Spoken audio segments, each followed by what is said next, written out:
வணக்கம் நண்பர்களே, நான் உங்கள் அமுதகுமார். ஸோ இன்னைக்கும் நான் ஒரு எக்ஸ்பீரியன்ஸ் உங்கள்கிட்ட ஷேர் பண்ணலாம்னு சொல்லிட்டு தான் இந்த வீடியோ ரெக்கார்ட் பண்ணியிருக்கேன். ஒரு தோழி ஒருத்தவங்க கால் பண்ணாங்க. கால் பண்ண உடனேவும், சார் இது அஃபிலியேட் மார்க்கெட்டிங் ட்ரைனிங் சென்டர்லான்னு கேட்டாங்க. ஆமாங்க, நான் digital marketing trainer, affiliate marketing சேர்த்து சொல்லிக் கொடுக்குறேன் அப்படின்னு சொல்லியிருந்தேன். எனக்கு ஆங்கிலம் மட்டும்தான் சார் தெரியும், நீங்கள் ஆங்கிலத்தில் பேசுங்க அப்படின்னாங்க. ஸோ ஆங்கிலத்தில் கம்யூனிகேஷன் கொண்டு போனோம். கேட்ட உடனேவும், சார் அஃபிலியேட் மார்க்கெட்டிங்னு என்னன்னு சொல்லுங்கன்னு கேட்டாங்க.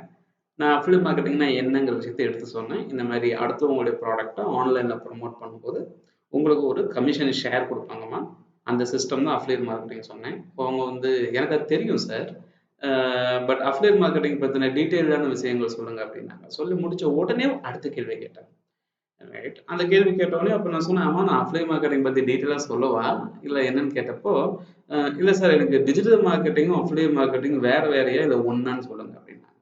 சரிம்மா, டிஜிட்டல் மார்க்கெட்டிங்கும் அஃபிலியேட் மார்க்கெட்டிங்கும் ஆல்மோஸ்ட் சிமிலர் தான் நான் சொல்லுவேன். ஆனால் வெளியில அதை தனித்தனி கோர்ஸை சொல்றாங்க.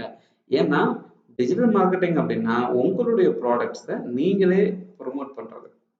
அஃபிலியேட் மார்க்கெட்டிங்னா அடுத்தவங்க ப்ராடக்ட்டை நீங்க ப்ரொமோட் பண்றது. ஸோ ரெண்டு மார்க்கெட்டிங் டெக்னிக்லையுமே நீங்க ஏதோ ஒரு ப்ராடக்ட்டை ப்ரொமோட் பண்ணி தான் ஆகணும்.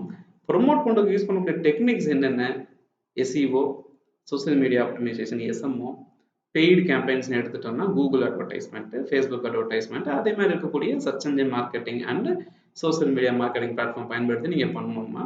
ஸோ நீங்க அஃபிலியேட் மார்க்கெட்டிங்கே படிக்கணும்னாலும் எஸ்இஓ கண்டென்ட் எப்படி பண்றது, இமேஜ் எப்படி உருவாக்குறது, வீடியோ எப்படி உருவாக்குறது, யூடியூப் சேனல் எப்படி ஆப்டிமைஸ் பண்றது, குவாரால எப்படி ஆன்சர் எழுதுறது, இப்படி எல்லாம் நீங்க தெரிஞ்சுக்கணுமா அப்படின்னு சொல்லும்போது அவங்க சொன்னாங்க, சார் நீங்க எனக்கு உங்களுடைய டீட்டெயில்ஸ் எல்லாம் எனக்கு மெயில் அனுப்பிச்சுடுறீங்களா அப்படின்னாங்க. அப்ப நான் சொன்னேன், மெயில் அனுப்பிச்சிடலாமா, பிரச்சனை இல்லை. பட் அந்த மெயிலில் திரும்பவும் டாக்குமெண்ட் டீட்டெயில்ஸ் தானே இருக்க போகுது. பட் உங்ககிட்ட டீட்டெயிலாக பேசுகிற மாதிரி வராது இல்லையா, நம்ம ஏன் டீட்டெயிலாக பேசக்கூடாது அப்படிங்கிற விஷயத்த அவங்ககிட்ட நான் சொன்னேன். அப்புறம் அவங்க வந்துட்டு நெக்ஸ்ட் கொஸ்டின் கேட்டாங்க. இப்போ என்ன பிரச்சனை அப்போ நான் கேட்டேன், இவங்க என்கிட்ட பேசும்பொழுது ஒரு கொஸ்டினை கேட்டுட்டாங்க. அந்த கொஸ்டினுக்கான டீட்டெயிலான ஆன்சர் சொல்றதுக்கு முன்னாலேயே அடுத்தடுத்த கொஸ்டினுக்கு ஜம்ப் பண்றாங்க. ரைட், அப்போ ஒரு கொஸ்டினை கேட்கறாங்க, ஆன்சர் சொல்றதுக்கு முன்னாலே ஜம்ப் பண்றாங்க. அடுத்து நெக்ஸ்ட் கொஸ்டின். அப்போ அவங்ககிட்ட சொன்னாமா, நீங்க கால் பண்ணி பேசுறீங்க, பட் உங்களோட டயத்தை ஸ்பெண்ட் பண்ணி என்னோட டயத்தை ஸ்பெண்ட் பண்ணி டீட்டெயிலாக பேசணும்னு நான் நினைக்கிறேன். பட் நீங்க என்னோட ஆன்சர் சொல்றதுக்கு ஒரு ஆப்பர்ச்சுனிட்டி கொடுக்க மாட்டேங்கிறீங்க. ஸோ பெஸ்ட் என்ன அப்படின்னா, நம்ம ஒரு 10-15 மினிட்ஸ் டைம் ஃபிக்ஸ் பண்ணி டீட்டெயில்டாக பேசிட்டு உங்களுக்கு தேவைன்னா நீங்க கோர்ஸ் படிக்கலாம், இல்லைன்னா நீங்க விட்டுடலாமாங்கிற விவரத்தை எடுத்து சொன்னேன். சொன்னோடனே அவங்க வந்துட்டு ஓகே அப்படின்னு சொன்னாங்க. திரும்பவும் அதே மாதிரி அந்த கொஸ்டின்ஸ் வந்து பார்த்தீங்க அப்படின்னா திரும்ப திரும்ப ரைஸ் பண்ணிக்கிட்டே இருந்தாங்க. விச் மீன்ஸ் கொஸ்டின்ஸ் கேட்குறாங்க, நல்ல பழக்கம் தான். பட் கேட்ட கேள்விக்கான பதில் சொல்ல விடணுங்கிற ஒரு சின்ன கான்செப்ட். அப்போ அவங்ககிட்ட சொன்னேன், இல்லைம்மா பெட்டர் நீங்கள் ஃபோனை வச்சிடுங்க, ஏன்னா நீங்கள் என்னை ஆன்சர் சொல்ல விட மாட்டேங்கிறீங்க, நம்மளுக்கு டைம் தான் வேஸ்ட் ஆகுது அப்படின்னு சொல்லி அந்த கால் வந்து கட் ஆகிடுச்சுங்க.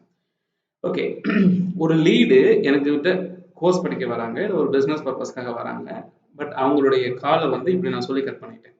என்னம்மா சொல்றதே கேட்க மாட்டேங்கிறீங்க அப்படின்னு சொல்லிட்டு. ஸோ ரொம்ப ரூடா இருக்கிற மாதிரி ஒரு பக்கத்தை யோசிச்சுருந்துருக்கலாம். பட் இன்னொரு ஆங்கிளில் பார்க்கும் பொழுது அவங்க உண்மையிலேயே என்னை ஆன்சர் சொன்ன விட்டா மட்டும்தான் அவங்களுக்கு நான் டீட்டெயிலாக எடுத்து சொல்ல முடியும். ஏன்னா ஒரு விஷயத்தை பற்றி தெரியாம நம்மகிட்ட கேட்க வராங்க, அதை பற்றி நம்ம தெரிஞ்சு சொல்ல ட்ரை பண்றோம். அப்போ அவங்களுக்கு தெரியாத சுச்சுவேஷன் இருக்கும்போது நம்ம சொல்ல வேண்டிய விஷயத்த அவங்க வந்து கேட்டாங்கன்னா நல்லா இருக்கும் இல்லையா. ரைட், அப்போ அந்த லிசன் பண்ணக்கூடிய ஒரு கெப்பாசிட்டி நமக்கு தேவைப்படும் இல்லைங்களா. ஸோ அதனால நிறைய பேர் என்கிட்ட கோர்ஸ் கம்ப்ளீட் கால் பண்ணி பேசுவாங்க, எல்லாமே டீட்டெயிலாக பேசுவாங்க. குறைஞ்சது 20 நிமிஷத்துல இருந்து 40 நிமிஷத்து வரைக்கும் பேசினவங்களே இருக்காங்க. அவங்களுடைய ப்ராப்ளத்தை கேட்டு, அவங்களுடைய சேலஞ்சை கேட்டு, அவங்களுடைய சுச்சுவேஷனை புரிஞ்சு எப்படிலாம் அவங்க நம்ம ஹெல்ப் பண்ணலாம்னு சொல்லிட்டு அவங்களுக்கு ஒரு சிஸ்டம் டிசைன் பண்ணி கொடுத்து அதை இம்ப்ளிமெண்ட் பண்ணி ஒரு 3 to 6 months டைமில் அவங்க அந்த சுச்சுவேஷனை விட்டு வெளியே வந்து அவங்களோட கெரியரவே மாற்றுற அளவுக்கு வந்து கவுன்சிலிங் அண்ட் மென்டர்ஷிப் கொடுத்துட்டு இருக்கக்கூடிய ஒரு சுச்சுவேஷன் இருக்கும் பொழுது ஓகே, ஸோ பொறுமையாக லிசன் பண்ணுங்கிறது ஒரு முக்கியமான விஷயம் தான். ஸோ நான் என்ன புரிஞ்சுக்கிட்டேன் அப்படின்னா, அப்படி வர்றவங்க படப்படப்படன்னு இருக்காங்க அப்படின்னா அவங்ககிட்ட பொறுமையாக நின்று டீட்டெயிலாக எக்ஸ்பிளைன் பண்ணலாம். பட் அந்த அளவுக்கு டைம் இல்லை அப்படின்னா கண்டிப்பாக அவங்க கால் பண்ணணும்னு நெசசிட்டியே இருக்காது. ஸோ நீங்கள் வாட்ஸ்அப்பில் சேட் பண்ணி டீட்டெயில்ஸ் கேதர் பண்ணிக்கலாம். ஓகே, ஏன்னா என்னுடைய ட்ரைனிங் ப்ரோக்ராமும் மென்டர்ஷிப் ப்ரோக்ராமும் ரொம்ப யூனிக்கான ப்ரோக்ராமுங்க.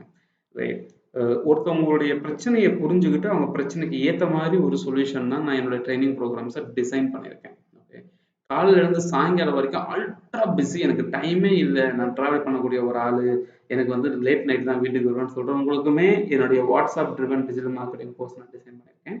ரைட், அது சம்மந்தப்பட்ட வீடியோவை நீங்கள் மேலே கூடிய லேபிளில் பார்க்கலாம். ஓகே, அதே மாதிரி பார்த்தீங்க அப்படின்னா நான் மார்னிங்லேருந்து ஈவினிங் வரைக்கும் நான் கம்ப்ளீட்டாக ஃப்ரீயாக இருக்கேன் சார் அப்படின்னு சொல்கிறவங்களுமே இதே வாட்ஸ்அப் ட்ரிவன் டிஜிட்டல் மார்க்கெட்டிங் கோர்ஸை எடுத்துக்கலாம். ஓகே. நான் ரொம்ப பிரில்லியன்ட்டான பர்சன் சார். எனக்கு எந்த ஒரு சேலஞ்சுமே கிடையாது. நீங்க சொல்லக்கூடிய விஷயத்த வந்து நான் வந்து டக்கு டக்குன்னு புரிஞ்சுக்கிருவேன்னா, நீங்களும் அதே WhatsApp driven digital marketing course பயன்படுத்திக்கலாம்.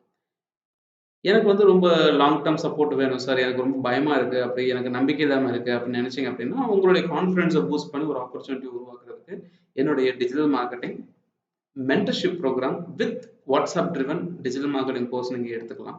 ஓகே. அதே மாதிரி எனக்கு வந்து ஸ்பூன் ஃபீடிங் வேணும் சார். ரைட். லைவ் செஷன் வேணும் டெய்லி. அவங்களும் வந்து பார்த்தீங்க அப்படின்னா, என்னுடைய digital marketing mentorship programme with instructor led live sessions. Okay. இது டீட்டெயில்ஸ் எல்லாமே என்னுடைய டிஸ்கிரிப்ஷன்ல கூடிய லிங்க்ல வந்து நான் கொடுத்துருக்கேன். ஸோ கால் பண்ணி பேசும்பொழுது கேட்கக்கூடிய கேள்விகளுக்கும் குவரீஸ்களுக்கும் ஆன்சர் பண்றதுக்கு நான் ரெடி. பட் பொறுமையா கேட்கறதுக்கு நீங்களும் ரெடியா இருந்தீங்கன்னா மிகவும் ரொம்ப நல்லா இருக்கும். அடுத்த ஒரு வீடியோல ரொம்ப டீட்டெயில்ஸ் சந்திக்கிறேன். இதான் ஃபர்ஸ்ட் டைம் என்னோட யூடியூப் சேனல் நீங்க பாக்குறீங்கன்னா என்னோட யூடியூப் சேனல் சப்ஸ்கிரைப் பண்ணிக்கோங்க. பெல் ஐக்கானையும் கிளிக் பண்ணிக்கோங்க. ஏற்கனவே சப்ஸ்கிரைப் பண்ணியிருந்தீங்கன்னா பெல் ஐக்கானை திரும்பவும் கிளிக் பண்ணிக்கோங்க. Thank you so much. All the best.